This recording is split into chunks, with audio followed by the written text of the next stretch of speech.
আসসালামু আলাইকুম।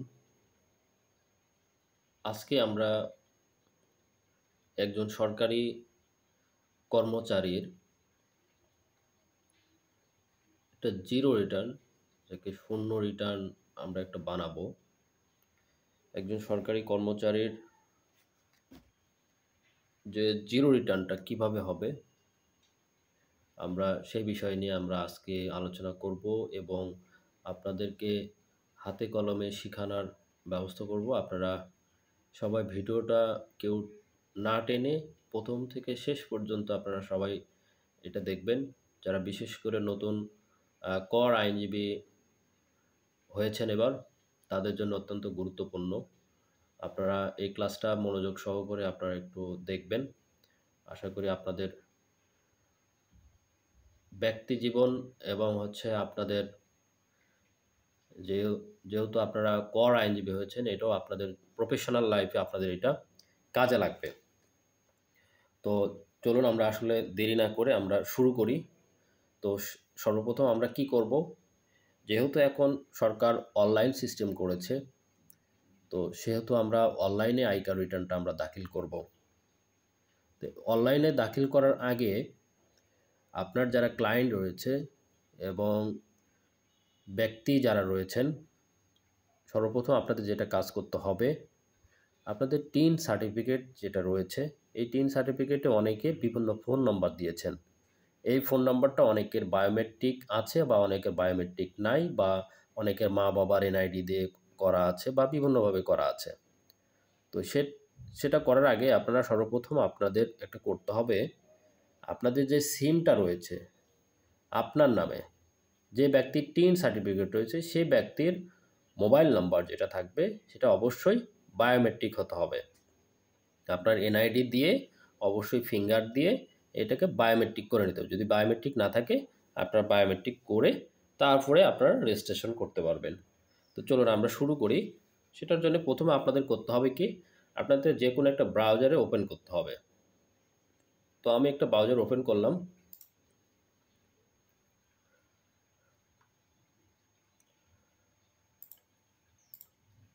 Browser open করার পরে আপনাদের কি করতে হবে, ই রিটার্ন আমি দেখাই দিই।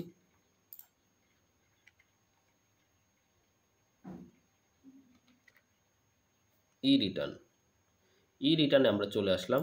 ই রিটার্নে ক্লিক করলাম, তারপরে ই রিটার্ন। তারপরে এখানে দেখেন অনেকগুলো ফিচার রয়েছে। এই ফিচার থেকে আমরা কি করব, ই রিটার্ন অপশনটা নিয়ে নিব। তারপরে এখানে দুইটা অপশন আছে, আই অ্যাম অলরেডি রেজিস্টার্ড আর আই অ্যাম নট রেজিস্টার্ড। তাহলে আমি কি করব, এইটাতে ক্লিক করব, I am already registered.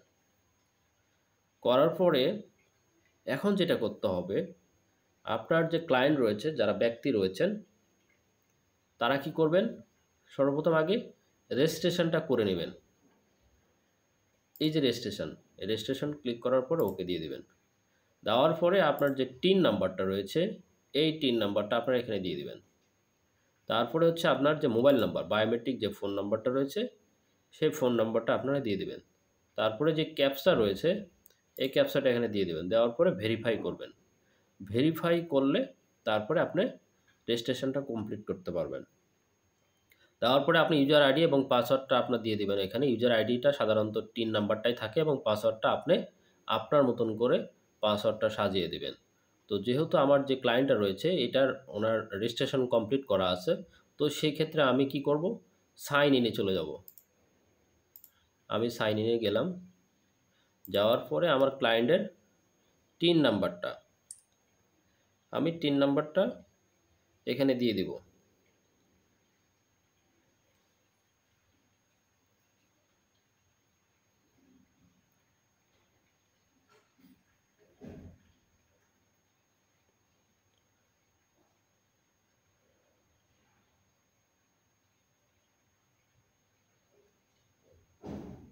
Tin number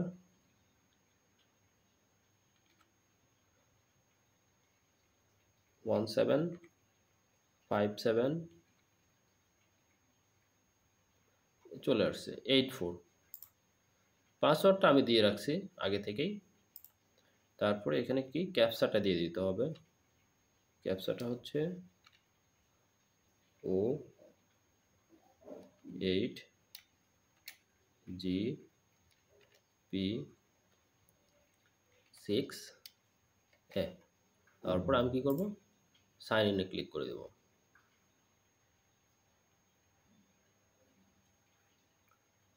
তারপরে কি হলো, এখানে ড্যাশবোর্ডটা চলে আসছে। এখন ড্যাশবোর্ডে আমি কি করব, আমার যেহেতু এই ক্লায়েন্টটা আগের ক্লায়েন্ট, তো এই ক্লায়েন্টের পুরো ডিটেলসটা আমার কাছে আছে। আপনাদের কাছে যে ব্যক্তি বা আপনারা নিজেরাই যারা করবেন, আপনার প্রিভিয়াস ডকুমেন্ট আপনি কি করেন নাই, প্রিন্ট করে রাখেন নাই বা হার্ড কপি আপনার কাছে নাই। তো সেই ক্ষেত্রে এবার যেটা নতুন সংযোজন হয়েছে, তো সেই ক্ষেত্রে ওনারা এই যে অ্যাসেসমেন্ট ইয়ার, এখানে এবার চলছে কিন্তু 25-26 কর বর্ষ চলছে 25-26। এর আগের বছরের কোনো ডকুমেন্ট যদি আপনার প্রয়োজন হয়, তাহলে এখানে ক্লিক করলে দেখবেন 24-25 যে কর বর্ষ আছে, এইটা আপনারা কি করবেন, আপনারা ডাউনলোড করে রেখে কাজগুলো করতে পারেন। যেহেতু আমার ডাউনলোড করা আছে, তো সেই ক্ষেত্রে আমার আর দরকার নাই। আমি 25-26 সিলেক্ট করে রাখলাম। দেওয়ার পরে আমার কি করতে হবে, পাশে বাম পাশে একটা অপশন আছে রেগুলার ই রিটার্ন। এই রেগুলার ই রিটার্নে আমি ক্লিক করব। পুরো সব কিছু এখানে ঠিক আছে। এখন আমার প্রশ্ন হচ্ছে, এখানে বলছে ট্যাক্স এমপ্লয়মেন্ট ইনকাম, এখানে যদি থাকে তাহলে আপনাকে ইয়েস করতে হবে, যদি না থাকে তাহলে নো করতে হবে। যেহেতু ওনার আছে, উনি কোথা থেকে, উনি একজন গভর্নমেন্ট এমপ্লয়ার, সরকারি চাকরিজীবী, সেই ক্ষেত্রে আমি কি করব, এখানে কয়েকটা অপশান আছে, এখানে আপনারা দেখবেন income for employment, income for rent, income for agriculture, মানে এখানে আপনার যে ধাপগুলো রয়েছে, আপনি কোন খাত থেকে আপনি আয় করে থাকেন। তো সেহেতু এই ব্যক্তিটা সরকারি কর্মচারী, সেক্ষেত্রে আমি এমপ্লয়মেন্ট, ইনকাম ফর এমপ্লয়মেন্টে আমি ক্লিক করে দিলাম। দেওয়ার পরে আমি নিচে চলে আসলাম সেভ অ্যান্ড কন্টিনিউ। এই সেভ অ্যান্ড কন্টিনিউ ক্লিক করলাম। ক্লিক করার পরে পরে একটা ড্যাশবোর্ড আসছে। এই ড্যাশবোর্ডে আমি কি করব, এখানে বলছে location of main source of income, এখানে কোন সোর্স থেকে উনি ইনকামটা করছে, মানে ওনার টিন সার্টিফিকেটটা কোন জোনে রয়েছে, উনি কি ঢাকা না ঢাকার বাহিরে, অন্যান্য আদার সিটি বা লোকাল এরিয়া। তো যেহেতু উনি একজন চট্টগ্রাম সিটি কর্পোরেশনের টিন সার্টিফিকেটটা করেছেন, তো সেই ক্ষেত্রে আমি চট্টগ্রাম সিটি কর্পোরেশনটা সিলেক্ট করে দিলাম। উনি চট্টগ্রাম জোন এলাকায় রয়েছেন। তো আমি সবগুলো এখানে ঠিক আছে। এই ক্লায়েন্টের এই পাশে আসবেন আইটি 10B, এগুলো আপনারা দেখবেন এখানে যারা ট্যাক্স লয়ার এবার হয়েছেন, আপনারা অনেকেই পড়াশোনা করেছেন এগুলো সম্বন্ধে। এখানে ওনার বলা হয়েছে যে 50 লক্ষ টাকার উপরে যদি থাকে তাহলে ইয়েস করতে হবে, যদি না থাকে তাহলে নো করতে হবে। তো যেহেতু এই ব্যক্তির 50 লাখ টাকার উপরে কোনো সম্পদ নাই, সেক্ষেত্রে আমি নো করে দিলাম। ঠিক আছে। তারপরে ওনার কোনো মোটর কার আছে কিনা, ওনার কোনো মোটর কার নাই। যদি মোটর কার থাকে, আপনার মোটর কার ইয়েস করে দিবেন। তারপরে ওনার এগুলো যদি থাকে, প্রপার্টি যদি থাকে, প্রপার্টি ওনার কোনো প্রপার্টিও নাই, ওনার শেয়ার হোল্ডারও নাই, ওনার হাউস প্রপার্টি সিটি কর্পোরেশন নাই, ওনার কোনো কিছুই নাই। তো জাস্ট আমরা এখান থেকে চলে আসলাম, বাকি এগুলো সব কিছু ঠিক থাকবে। আমি সেভ অ্যান্ড কন্টিনিউ ক্লিক করলাম। তারপরে এমপ্লয়মেন্ট টাইপ, উনি কোন এমপ্লয়মেন্ট, এখানে অপশন আছে, এখানে ক্লিক করলে আপনারা পাবেন। এখানে যেহেতু উনি গভর্নমেন্ট এমপ্লয়ার, এখানে আছে government pay scale payment through iBAS plus plus, government pay scale payment not through iBAS plus plus, private organization and government pay scale, salary যেগুলো থাকবে ওনার। তো যেহেতু উনি গভর্নমেন্ট এমপ্লয়ার, তো উনি যেহেতু আইবাস প্লাস প্লাস থেকে উনি এই বেতন পেয়ে থাকেন, তো আমরা এখানে এটা সিলেক্ট করে দিলাম। দেওয়ার পরে নেম অফ অফিস, উনি কোন অফিসে চাকরি করেন। ঠিক আছে, উনি একজন বাংলাদেশ সেনাবাহিনীতে আছেন, তো সেই ক্ষেত্রে উনি কোথায় রয়েছেন, ওনার সেই অফিসের নামটা এখানে দিয়ে দিতে হবে। উনি এখন বর্তমানে আছে ordinance depot Cox's Bazar, ORDNANCE, ordinance depot DEPOT, depot Cox's Bazar, Cox's Bazar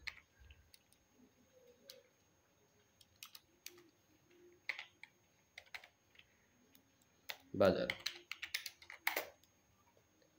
ওনার পদবি কী, এখানে হচ্ছে ডিজিগনেশন, ওনার পদবি কী। উনি একজন চতুর্থ শ্রেণীর এমপ্লয়ার, তো সেই ক্ষেত্রে উনি চতুর্থ শ্রেণীর যে পোস্টটা আছেন সেই পোস্টটা আমরা সিলেক্ট করে দিলাম। তারপরে ওনার বেসিক পে, মানে উনি ওনার যে বেসিকটা রয়েছে সেই বেসিকটা কত, ওনার স্যালারি সার্টিফিকেট। আপনাকে যে এমপ্লয়ারটা আসবে বা আপনার যে ক্লায়েন্ট রয়েছে বা আপনারা যারা ব্যক্তি রয়েছেন, আপনাদের সর্বপ্রথম কী করতে হবে, আপনাদের যে বেতন হয় সেই বেতনের স্লিপটা নিতে হবে। আপনি বছরে কত টাকা আপনি পাচ্ছেন। তো যেহেতু উনি চতুর্থ শ্রেণীর একজন কর্মচারী, তো ওনার যে বেতন রয়েছে সে বেতনের বেতন স্কেলটা আমরা একটু নিব। ওনার বেসিক হচ্ছে ১৬,১০০ টাকা। তাহলে ১৬,১০০ টাকা হলে আমরা কি করব, এই ১৬,১০০ টাকা ১২ গুণ করব। তাহলে ১৬,১০০ টাকা ১২ গুণ আমরা একটু করি যদি, তাহলে কত হবে একটু আমরা ক্যালকুলেট করি। ১৬,১০০ গুণন ১২, ওনার হচ্ছে বেসিক হচ্ছে ১,৯৩,২০০ টাকা। হাউস রেন্ট, উনি যে এলাকায় বসবাস করেন, উনি সরকারি একজন কর্মচারী, সে এলাকার এখন ওনার যে বেসিক রয়েছেন সেই বেসিক ১৬,০০০ টাকার করে যেহেতু চলে গেছে, তো সেই ক্ষেত্রে উনি 40% হাউস রেন্টটা পাচ্ছেন। তা আমি তাকে 40% হাউস রেন্ট দিয়ে দিই, দিলে কত হবে ৬,৪৪০ টাকা। এই ৬,৪৪০ টাকা উনি প্রতি মাসে হাউস রেন্ট পান।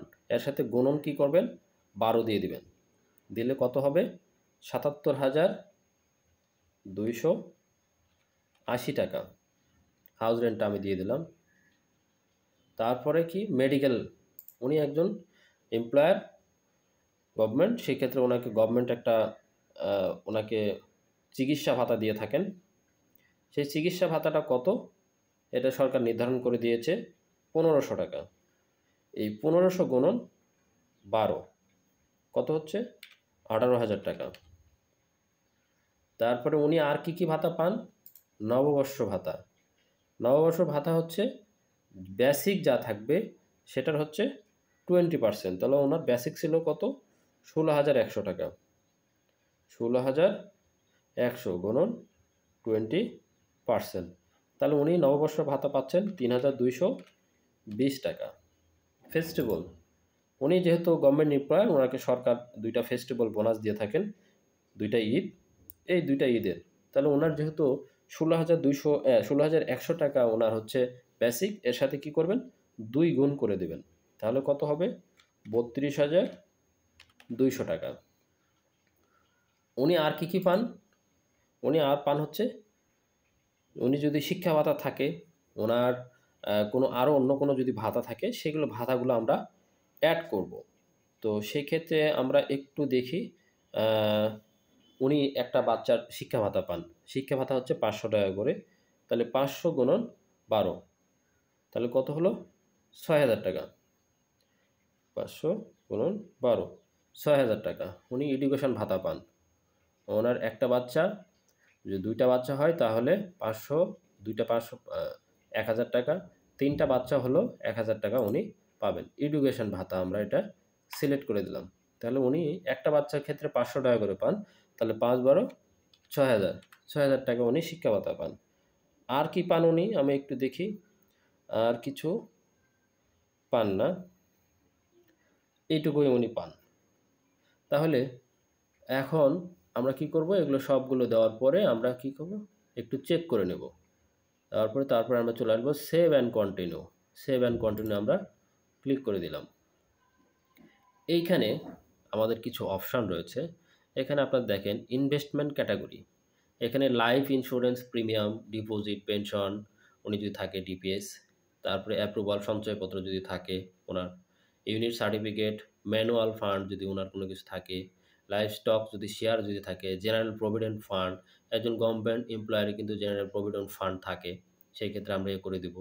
ওনার আরও কোনো কিছু যদি থাকে, জাকাত টাকাত অন্য কোনো কিছু যদি থাকে, তাহলে আমরা এটা অ্যাড করে দেবো।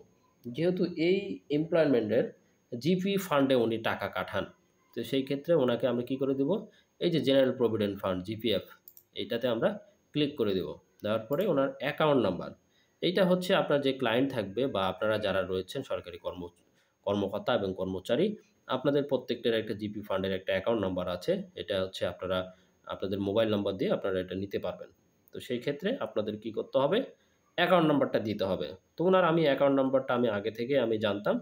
তো সেই ক্ষেত্রে আমি ওনার অ্যাকাউন্ট নাম্বারটা আমি এখানে দিয়ে দিচ্ছি। ওনার অ্যাকাউন্ট নাম্বারটা হচ্ছে 1,000,982,727।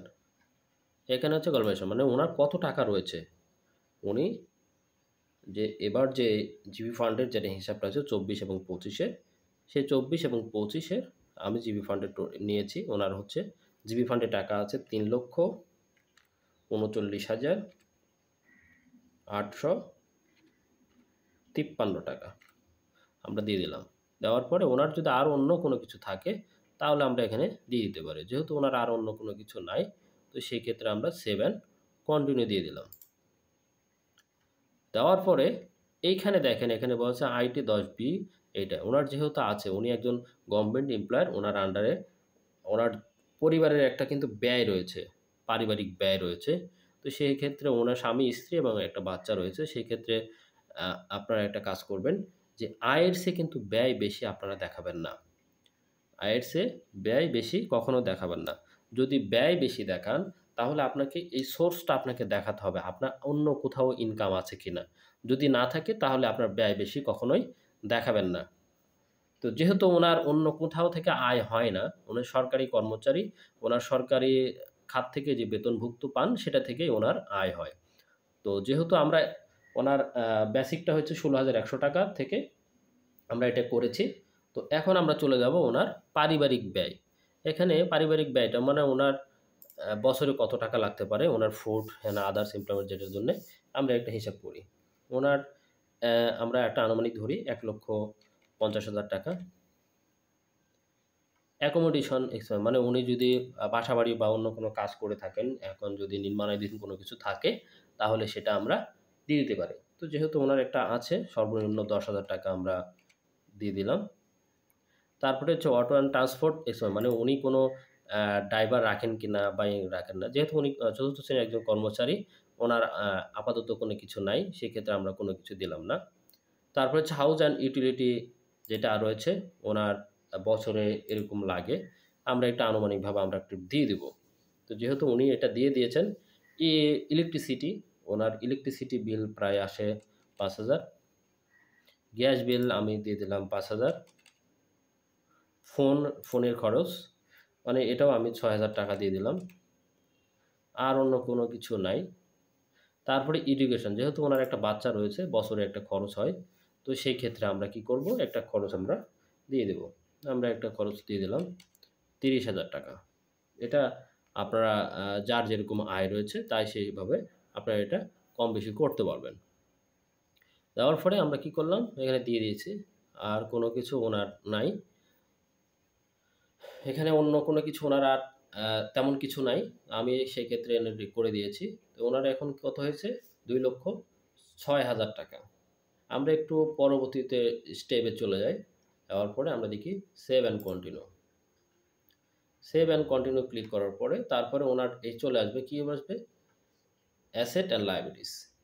এই জিনিসটা আপনারা এবার যে ফিউচারটা করে দিয়েছে, এখানে গত প্রিভিয়াসে ২৪ এবং ২৫ এর যদি কোনো কিছু এখানে থাকে, যদি ডাটা দেওয়া থাকে তাহলে জাস্ট এটা অটো ফিল করলেই আপনি কিন্তু ওই ডাটাটা চলে আসবে।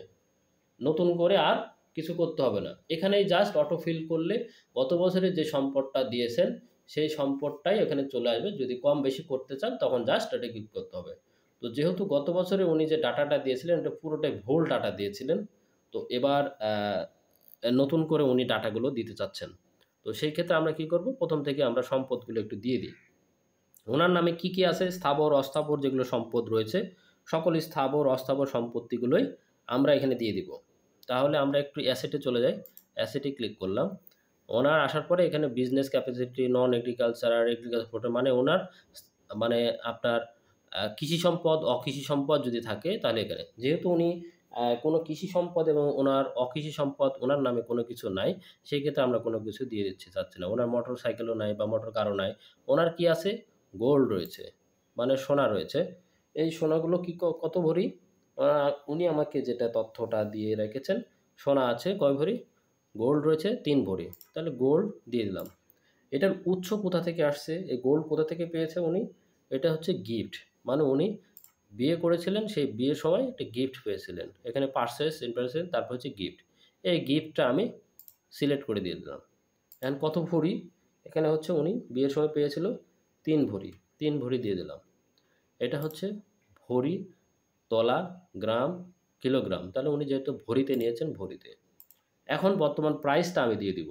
এই ৩ ভরির বর্তমান প্রাইসটা হচ্ছে কত লক্ষ টাকা হতে পারে? যেহেতু এখন আ ৳১,৭৫,০০০ ভরি, সেই হিসাবে আমরা একটা দাম ধরে রাখবো। তাহলে কত হচ্ছে? ১,৭৫,০০০ গুণন ৩। আমরা একটু করছি। কত টাকা হয়?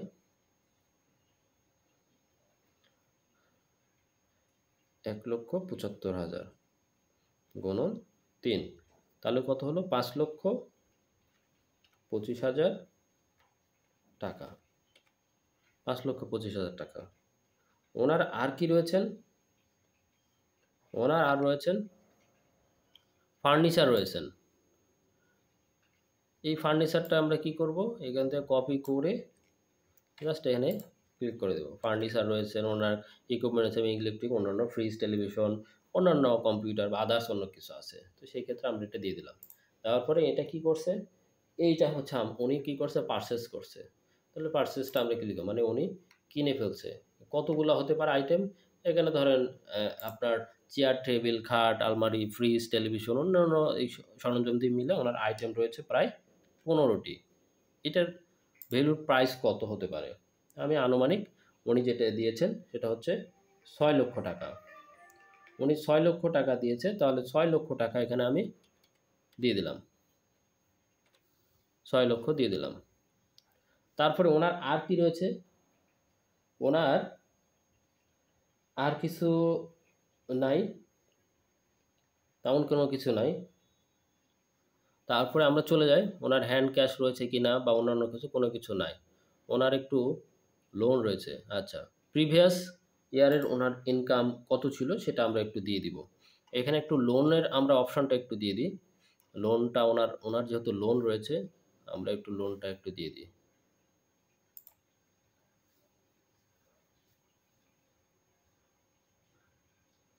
লোনটা আমরা একটু দিয়ে দিচ্ছি আগে।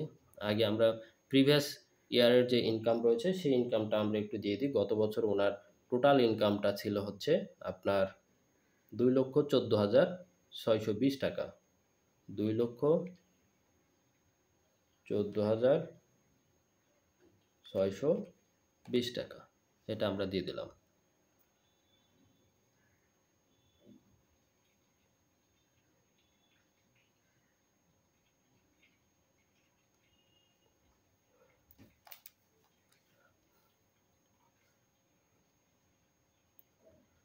আচ্ছা, ওনার একটু লোন রয়েছে, এই লোনটা আমরা একটু দিয়ে দিই।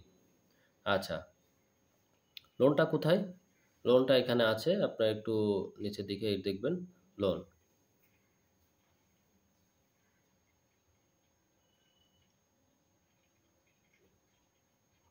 আচ্ছা, এইটা উনার তথ্য যেটা দিয়েছে, উনি তথ্যটা একটু ভুল দিয়েছে।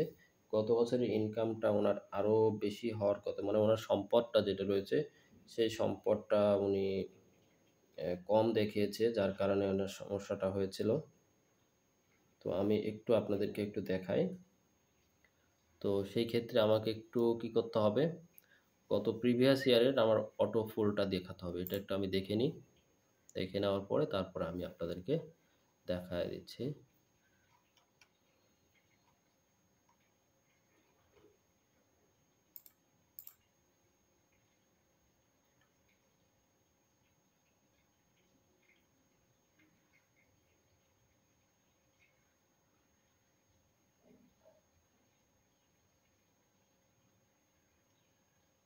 অনলি ৩৬,০০০ টাকা দেখাইছেন গত বছর। এই রিটার্নটা কি করেছে? একটা দোকানে গিয়ে, যেটা এখন একটু ভাইরাল হয়ে গেছে যেটা বিষয়টা, সেটা হচ্ছে একটা দোকানদার কিন্তু জানে না। ওনারা কি করে? অনলাইনে কাজ করে একটা ব্যক্তির জাস্ট জিরো রিটার্নটা কিভাবে করতে হয় সেটাও জানে না। মানে আসলে জিরো রিটার্নটা বানাবে কিভাবে সেটাও জানে না। তো সেই ক্ষেত্রে কি হয়? আমরা যারা কর্মকর্তা এবং কর্মচারী রয়েছি, এগুলো কর্মচারীরা পরবর্তী কি হয়? অডিট অবজেকশন হয়ে যায়। এই ফাইলগুলো অডিট অবজেকশন হয়ে যায়। আমরা অল্প টাকার জন্যে আমরা বিভিন্ন কি করি? কম্পিউটারের দোকানে গিয়ে আমরা এই ফাইলগুলো করে ফেলি। তো যার কারণে পরবর্তীতে আমাদের ফাইলগুলো অডিট হয়। অডিট হলে আপনার কি করতে হয়? এটার জন্য আপনার বিভিন্ন সময় বিভিন্ন সম্মুখীন মামলা মোকদ্দমা থেকে শুরু করে বিভিন্ন সময় সমস্যাগুলো সম্মুখীন হতে হয়। তো সেক্ষেত্রে আপনাদের সবাইকে আমি সাজেস্ট করব, আপনারা যারা রয়েছেন, আপনারা অনেকেই অনলাইনে কাজ করতে যান বিভিন্ন দোকানে। আপনারা এই ভুলটা কখনোই আপনারা করবেন না। একজন দক্ষ কর আইনজীবী দ্বারা এবং ট্যাক্স লয়ার দ্বারা আপনারা এই রিটার্নটা সম্পূর্ণ করবেন। আপনারা বিভিন্ন দোকানে গিয়ে এই ফাইলগুলো আপনারা করবেন না। কারণ এটা এক ধরনের বিপজ্জনক। আপনার ভবিষ্যৎ আপনার জন্য অন্ধকার।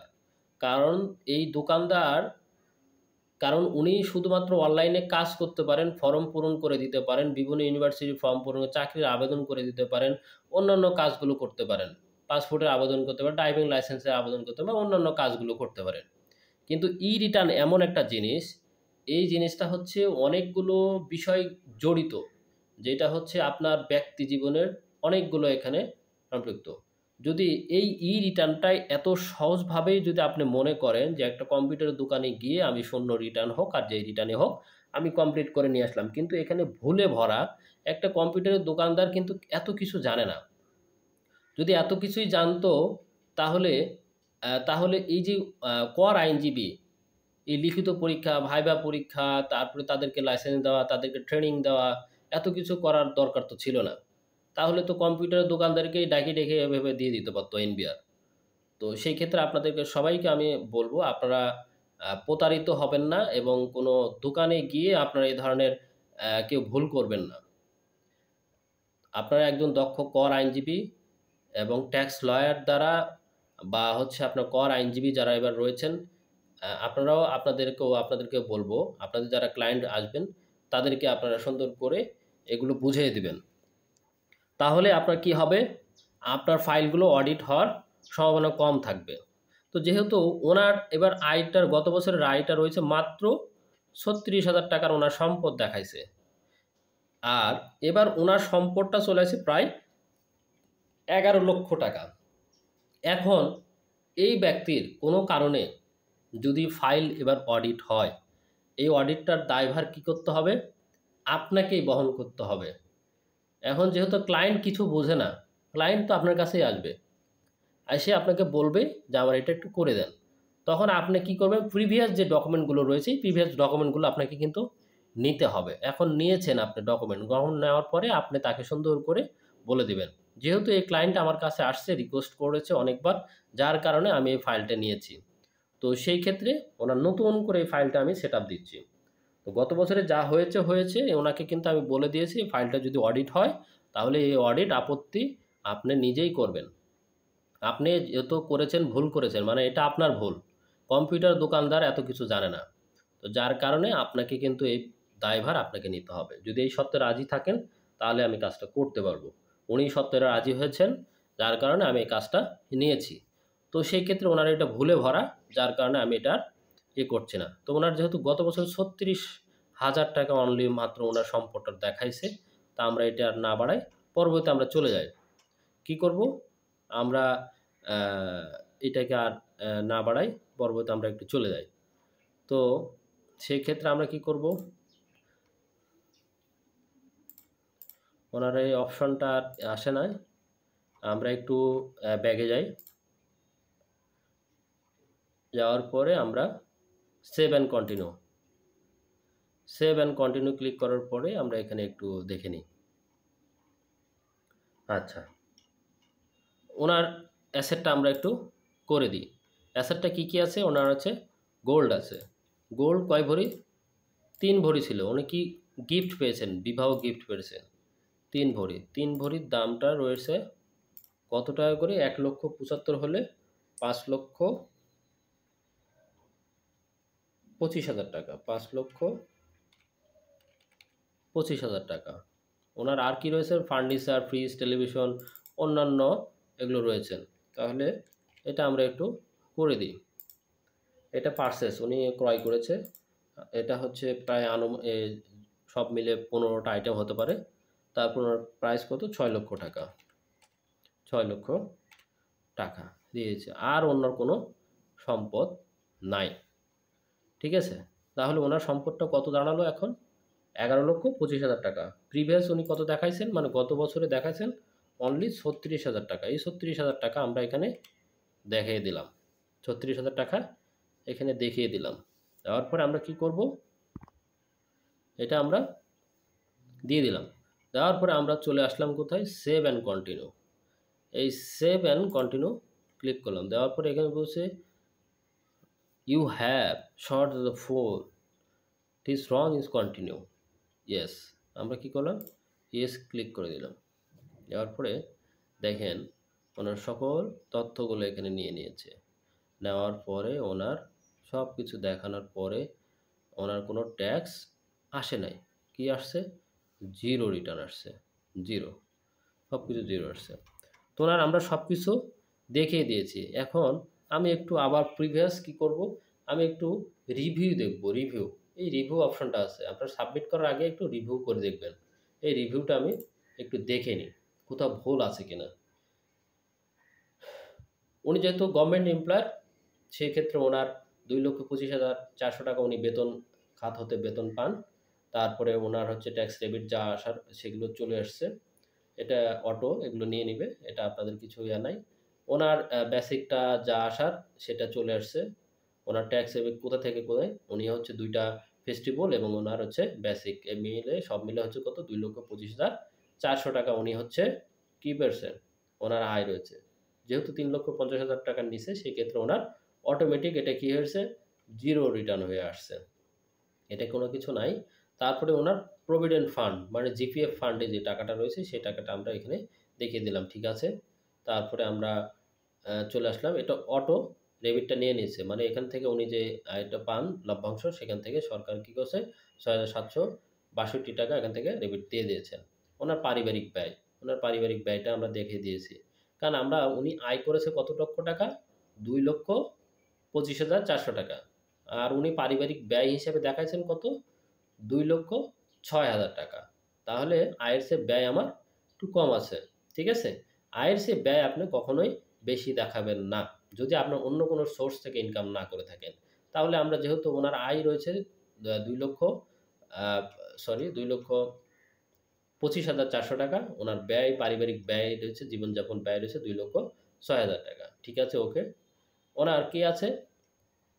ওনার আর কোনো কিছু নাই। ওনার আর এখানে অন্য কোনো কিছু নাই। উনি জাস্ট কি করেছে? ওনার এখানে সম্পদটা ওনার আপনার কৃষি সম্পদ, অকৃষি সম্পদ বা কোনো কিছু নাই। জাস্ট ওনার হচ্ছে গহনা রয়েছে, স্বর্ণ অলংকার রয়েছে। সেটা হচ্ছে গিফট। সেটাও আমরা একটি দেখিয়ে দিয়েছি। মোটরসাইকেল-টোটরসাইকেল কোনো কিছু নাই। তো আমরা এটা দেখিয়ে দিয়েছি। ওনার গোল্ড কয় ভরি রয়েছেন? এই যে এখানে গোল্ড। এই গোল্ডটা ৩ ভরি রয়েছেন। এটার মূল্য বর্তমান প্রাইস ৫,২৫,০০০ টাকা। উনার ফার্নিচার বা ফ্রিজ, টেলিভিশন বা অন্যান্য কোনো কিছু যে আছে সেগুলো ধরে আমরা ৬,০০,০০০ টাকা দিয়ে দিয়েছি। তারপরে কত আসছে? ওনার অ্যাসেটটা রয়েছে মানে ওনার সম্পদ রয়েছে ১১,২৫,০০০ টাকা। এই ১১,২৫,০০০ টাকা আমরা দেখিয়ে দিয়েছি। ওনার সবকিছু ঠিক আছে, ওকে। আর অন্য কোনো কিছু ওনার নাই। আমরা সবকিছু দেখে দিয়েছি। ওনার যা যা তথ্য দিয়েছে সেই তথ্য অনুযায়ী আমরা এটা পূরণ করে দিয়েছি। তো এখন আমরা কি করব? সেইটা হচ্ছে এটা আমরা দেখে যদি আমরা সব মনে করি যে ওকে, দেন তাহলে আমরা কি করব? সাবমিট করে দিব। আমরা তাহলে সব ঠিক আছে যেহেতু তাহলে আমরা একটু সাবমিট করে দিই। ওকে। দেওয়ার পরে কি আছে? নো এবং ইয়েস। যেহেতু ইয়েস করে দিব আমরা। ইয়েস দেওয়ার পরে এখানে চলে আসছে। তাহলে আমরা কি করব? সাকসেসফুলি ওনার চলে আসছে। দেওয়ার পরে এখানে যে অ্যাকনলেজমেন্ট যে রিসিপ্টটা রয়েছে এইটা আমরা ক্লিক করে ডাউনলোড করব। ডাউনলোড করব। এখানে এই যে ডাউনলোড অপশন রয়েছে, এই ডাউনলোডে আমরা ক্লিক করলাম। আপনারা প্রত্যেকটা ক্লায়েন্টের এবং এর জন্য আপনারা একটা ফাইলগুলো আপনারা তার ব্যক্তিগত নাম দিয়ে আপনারা সেভ করে রাখতে পারেন। আমি এটা জাস্ট সেভ করে রাখবো।